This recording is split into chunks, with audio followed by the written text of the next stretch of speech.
Ada orang yang sholat, rajin puasa sunat, berzikir, bersedekah, ada uang pergi umroh, tapi sakit,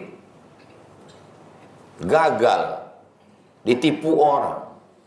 Mengapa mesti ada kegagalan? Mengapa mesti ada kesakitan? Mengapa mesti ada penderitaan? Allah berfirman dalam surat Al-Mu'minun ayat 75, walau rahimnahum wa kashafna ma bihim min durrin lalajju fi tughyanihim ya'mahun.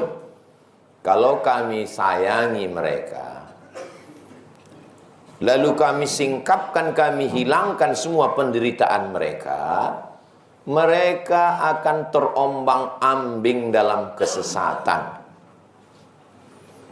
Banyak orang yang tidak memahami, tidak mengerti ayat ini. Orang yang dihindarkan dari kesakitan, kebangkrutan, penderitaan, kenapa malah mereka akan menjadi terombang-ambing dalam kesesatan?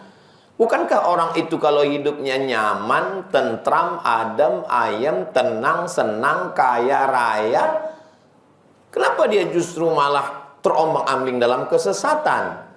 Sampai akhirnya berita itu di depan mata kita, apapun media sosial yang kita buka, kita baca, menampilkan orang-orang yang secara ekonomi mapan, secara kehidupan tenang, rezeki berlimpah, tapi tidak menemukan kepuasan hidup. Semua makanan sudah dicoba, pada akhirnya apa yang dimakan? Memakan binatang setengah mati, yang kepalanya masih bergerak, matanya masih berkedip, badannya dimasak. Apa yang dicari orang memakan makanan seperti ini? Petualangan. Bukan masalah makanannya, tapi petualangannya. Puncaknya adalah memakan daging manusia. Karena semua makanan sudah dicoba. Kalau dalam makanan saja dia tidak pernah menemukan kepuasan, akhirnya melompat pada fase setelah makan. Karena bayi yang baru lahir memerlukan makanan. Haus, minum. Lapar, makan. Tapi begitu dia mulai akil balik, dia mencari kepuasan seksual. Ada orang menemukan kepuasannya pada istri yang sah, tapi jiwanya bertualang, pikirannya ingin tantangan-tantangan baru. Sampai ada satu negara yang jenis kelaminnya 16. Kenapa bisa begitu? Karena tidak menemukan kepuasan. Terjadilah apa yang terjadi yang tidak layak. Perbuatan itu terlalu kotor untuk disebutkan dalam khutbah Jumat. Fi tughyanihim ya'mahun. Mereka terombang-ambing dalam kesesatan. Harta yang berlimpah yang semestinya dipakai untuk kebaikan, justru dibelikan untuk satu pulau yang hanya dibuat untuk pesta seks dengan berbagai macam cabang dosa dan maksiat. Apa sebenarnya yang sedang diderita manusia? Maka Allah sudah menceritakan itu kepada kita.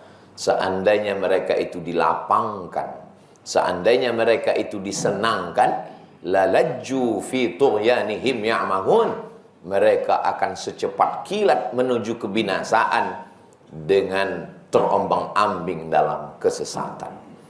Jadi ketika kita sudah berbuat baik, sudah sholat, sudah puasa, sudah zikir, ada pukulan-pukulan dalam hidup kita.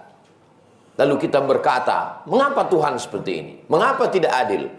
Sebetulnya kacamata kita terlalu tebal untuk membaca keadilan Tuhan. Sebetulnya Allah sayang dengan kita. Allah buat itu, kebangkrutan, ditipu orang, penyakit, padahal sudah berusaha, makanan-makanan yang halal, 4 sehat 5 sempurna, untuk menunjukkan bahwa memang kita tidak berdaya. Dan dalam Islam, kita tidak melawan Allah, kita cepat beristighfar. Apa dosa saya? Saya tidak berzina, tidak minum khamar, tidak mabuk, tidak LGBT. Apa dosa saya? Ketika kita mengaku tidak berdosa, itulah dosa kita. Kita sedang merasa diri kita bersih, padahal yang bersih hanya Allah. Subhanallah. Kita merasa larut dalam pujian, padahal yang layak dipuji hanya Allah. Alhamdulillah. Kita merasa diri kita besar, padahal yang besar hanya Allah. 3 kali kita ulang. Allahu Akbar. Setelah itu dalam iftitah, Allahu Akbar kabira. Yang besar hanya Engkau. Sesungguhnya kita salah pandang, salah sangka kepada Allah. Ana inda husni zanni abdi bi. Aku menurut prasangka hambaku kepada aku, kata Allah Subhanahu wa taala. Hubungan kita dengan Allah bukan antar hubungan karyawan dengan direktur perusahaan. Kalau masuk jam 8 pagi, pulang jam 4 sore dapat gaji. Kalau lembur dapat uang tunjangan, ada tambahan, ada surprise, ada door prize. Ketika melanggar aturan dikurangi. Tapi kenapa dalam kehidupan tidak begitu? Ada orang-orang yang baik, akidahnya benar, ibadahnya penuh, berakhlakul karimah, sopan santun. Tapi kenapa dia susah? Melihat fenomena ini banyak orang yang ragu tentang Tuhan. Akhirnya lambat laun dia merasa dirinya hampa. Kita ketika mobil kita rusak, kita begitu rendah hati membawanya ke bengkel. Handphone kita rusak, kita serviskan. Kita tidak merasa mampu untuk memperbaikinya. Tapi kenapa keyakinan kita rusak, kita betulkan sendiri? Kenapa kita tidak mempercayai ulama? Padahal itu memang spesialisasi bidang hidup mereka. Kita pikirkan sendiri, kita baca sendiri, kita terjemahkan sendiri, kita renungkan sendiri, kita nyasar beramai-ramai. Karena pemikiran kita posting kepada orang lain. Padahal sebetulnya kita sedang salah berpikir, salah bicara, salah berbuat, salah membuat keputusan, salah melakukan sesuatu, berawal dari salah berpikir. Lalu kenapa orang-orang yang baik itu hidupnya tidak sesuai ekspektasi? Justru Allah sayang kepada mereka. Allah tidak ingin mereka fi tughyanihim ya'mahun, terombang-ambing dalam kesesatan. Ada orang-orang yang sengaja dibersihkan Allah, sekali dia berbuat salah langsung hukumannya di dunia, hatta yamshi 'alal ardi makanan alaihi qati'ah. Ketika dia berjalan di atas muka bumi enggak ada dosanya sama sekali karena dia sudah dibersihkan, dan ketika dia mati menghadap Allah dia tidak tersentuh api neraka. Inilah orang yang tidak kena hisab langsung masuk surga. Tapi kita memandangnya di dunia sebagai orang kena kutukan. Ini orang terlaknat. Islam datang bukan membuat hidup kita menjadi senang, tenang, kenyang, lenang, adem, ayem, tentram. Islam merubah cara pandang kita melihat ujian. Dulu orang kalau ada penyakit berarti dia terkutuk. Tapi setelah Islam datang, ma yusibul mu'min min nasabin wala wasabin wala saqamin yashtakuha. Ada orang yang sakit, gundah gulana, susah hati, bahkan duri menusuk tapak kakinya. Illa kafarallahu anhu biha sayyi'atu. Sesungguhnya itu cara Allah untuk menghapuskan dosa-dosanya. Kita husnuzon pada Allah. Mungkin saya salah, mungkin saya silap, mungkin saya angkuh, mungkin saya sombong. Lebih banyak melihat ke dalam. Tuba liman syaghalahu aibuhu an uyubin nas. Berbahagialah orang yang sibuk memikirkan aibnya, cacatnya, dosanya, sehingga dia tidak sempat memikirkan cacat orang lain. Tapi memang zaman kita sekarang kita lebih disibukkan melihat orang lain, postingan orang lain, komen orang lain, gambar orang lain, sampai kita lupa melihat diri kita sendiri. Alhamdulillah kita masih ada sholat Jumat. Sejahil-jahilnya laki-laki yang tidak mau mendengarkan nasihat, dia tetap mendengarkan khutbah Jumat. Lalu kemana perginya 2 rakaat zuhur itu? Rakaatani fiha, 2 rakaat khutbatani fiha, digantikan 2 khutbatani fiha maqama rakaataini minaz zuhri. 2 khutbah Jumat sebagai pengganti 2 rakaat zuhur. Bukan masalah 2 rakaat takbiratul ihram, iftitah, fatihah, ayat, ruku, i'tidal, sujud, duduk antara sujud 2 rakaat, salam. Bukan. Tapi ada khutbah yang didengarkan. Dan di dalam khutbah itu ada nasihat. Wa tawassaw bil haq, wa tawassaw bis sabr. Supaya orang meluruskan cara pandangnya. Lalu kalau dia tidak ada dosa, tidak ada salah, kenapa dia mesti sakit? Kenapa dia mesti tertipu? Kenapa dia mesti bangkrut? Kenapa dia mesti susah? Karena ada ibadah yang tidak mengeluarkan uang, bukan zakat, bukan sedekah. Karena ada ibadah yang tidak mengeluarkan darah, bukan jihad. Karena ada ibadah yang tidak mengeluarkan tenaga keringat, karena dia bukan tawaf dan sa'i. Ibadah itu hanya diam. Ibadah itu bernama sabar. Dan orang yang sabar, innama yuwaffas sabiruna ajrahum bighairi hisab. Allah akan memberikan balasan orang yang sabar bighairi hisab, unlimited, tidak ada yang bisa menghitung balasannya. Ada orang-orang yang sudah masuk ke dalam surga ditanya oleh Allah, "Madza turidun?" Kamu mau masuk surga sudah, dan sekarang kamu mau apa wahai penghuni surga? Penghuni surga menjawab, "Kami sudah dapat semuanya, hanya satu yang kami belum. Ridhaka, kami belum dapat ridhamu. Kami belum dapat satu ya Allah, ridhamu." Kata Allah, ridhaku hanya diperoleh oleh orang yang ridha menerima takdirku. Ridhaku hanya didapatkan oleh orang yang menerima segala ketetapanku.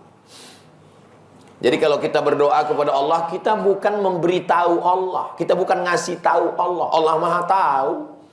Lalu kenapa kita mesti meminta kepada Allah? Untuk menyatakan diri kita bahwa aku tidak mampu, bahwa yang besar hanya Engkau, yang berkuasa hanya Engkau. Allah suka kita mengatakan la haula wala quwata illa billah.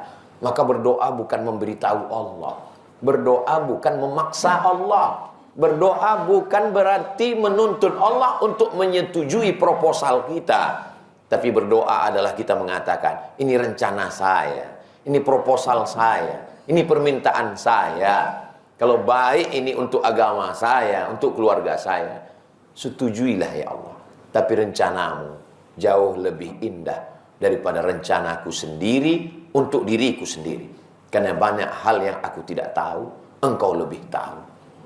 Makanya ketika ada orang yang dia hanya menyibukkan dirinya dengan berzikir sampai lupa meminta, apa balasan untuk mereka? Man syaghalahu dzikri an mas'alati. Orang yang menyibukkan dirinya untuk menyebut aku, memuliakan aku, memujiku, membesarkanku, mengagungkanku sampai lupa meminta kepadaku. A'taituhu afdal ma u'tis sa'ilin. Aku berikan kepada dia lebih hebat, lebih dahsyat, lebih afdal daripada yang kuberikan kepada orang-orang yang meminta. Ada orang yang terlalu sibuk meminta sampai tidak pernah berzikir. Tapi ada orang yang malu meminta. Apa yang dikatakan Nabi ketika dia dalam keadaan penyakit yang tidak sembuh? Nabi Ayub tidak meminta. Nabi Ayub hanya mengatakan, Rabbi anni massaniyad durru wa anta arhamur rahimin. Rabbi ya Tuhanku, anni sesungguhnya aku, massaniyad durru, aku kena penyakit ya Allah, wa anta arhamur rahimin, Engkau maha kasih dan sayang. Per kata, per huruf kita analisa, enggak ada sekalipun dia minta. Dia tidak ada mengeluh. Dia tidak mengatakan, aku sakit, sembuhkan aku, sehatkan aku Nabi, kenapa aku sakit? Enggak ada. Dia tidak komplain. Dia hanya cerita, Rabbi ya Tuhanku, anni aku, masaniyad dur, aku kena penyakit ya Allah. Wa anta arhamur rahimin, dan Engkau maha kasih dan sayang di antara semua yang penyayang. Dia hanya meminta dengan kelembutan kepada Allah Subhanahu wa ta'ala. Datang seorang bertemu dengan Nabi. Ya Rasulullah, bagaimana kalau seperempat hari kuku isi dengan sholawat? Allahumma sholli ala Sayyidina Muhammad wa ala ali Sayyidina Muhammad. Kata Nabi, in zitta ala dhalik khairul laka. Baik, tapi kalau kau tambah lebih banyak, lebih bagus. Bagaimana kalau setengah hari kuku isi dengan sholawat? Kata Nabi, bagus. Tapi kalau kau tambah lebih banyak lagi, lebih bagus. Bagaimana kalau seluruh hariku ini kuisi dengan sholawat? Allahumma sholli ala Sayyidina Muhammad wa ala ali Sayyidina Muhammad. Yukfahammuka, segala keperluanmu, segala hajatmu, segala keinginanmu, segala obsesimu, segala gundah gulanamu dicukupkan Allah Ta'ala. Wa yaghfar laka dzambuka, semua dosa-dosamu diampunkan Allah. Terkadang sebenarnya kita tidak menyembah Allah. Kita hanya melibatkan Allah pada urusan-urusan kita. Kita hanya perlu Allah pada kesulitan-kesulitan kita. Bahkan yang paling parah, kita memaksa Allah untuk menyetujui keinginan kita.